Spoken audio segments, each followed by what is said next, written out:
भारतीय जनता पार्टीमध्ये जेव्हापासून मी गेलो तेव्हापासून नेहमी मला डावलण्याचा प्रयत्न केला जात होता. अपमानास्पद वागणूक त्यांची नेहमी माझ्याशी राहायची. 2-2, 3-3 वर्ष मला मीटिंगमध्ये बोलवलं जात नव्हतं. आत्ता नगरपरिषदच्या निमित्ताने पक्षाच्या जे काही संघटना मीटिंग झाल्या त्याच्यामध्ये मला बोलावल्या गेलेलं नाही. अनेक वेळा मी वरिष्ठांना ही गोष्ट सांगितली की बा असा असे विषय होत आहे, आपण इथं लक्ष द्या, पण त्यांनी पुरेसे काही लक्ष दिले नाही. एक मीटिंग झाली होती समन्वय करण्यासाठी, पण त्याच्यातही खूप काही निष्पन्न झालेले नाही.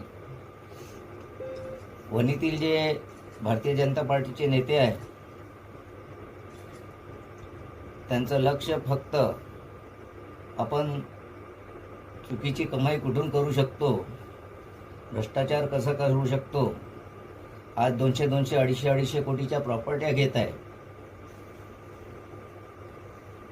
एकीकडे स्वाभिमानाने देश आदरणीय पंतप्रधान नरेंद्र मोदीजी चालवत आहे आणि त्याच्या विरुद्ध भारतीय जनता पार्टीचे जे इथं आपले नेते आहे ते फक्त भ्रष्टाचार प्रत्येक गोष्टीमध्ये, आणि आपले लोक लावून टेंडर घेऊन जेवढे बी टेंडर निघत आहे भारतीय जनता पार्टीचे कडून जेवढे बी येत आहे अधिकाऱ्याकडे, ते सर्व अधिकाऱ्यांना हाताशी घेऊन ते सर्व घेत आहे. माझ्यावर अनेक वार अधिकाऱ्याच्या माध्यमातून, तहसीलदाराच्या माध्यमातून, पोलीस स्टेशनच्या माध्यमातून, SDOच्या माध्यमातून माझ्यावर निरंतर वार करण्यात आले.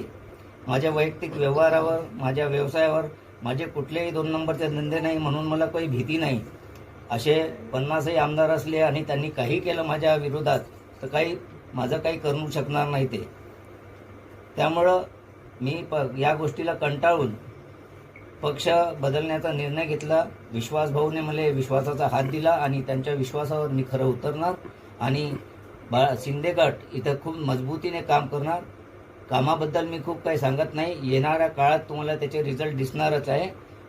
तर थोडं आपण धीर धरावी आणि पुढं काय होते ते सर्व आपण बघावं.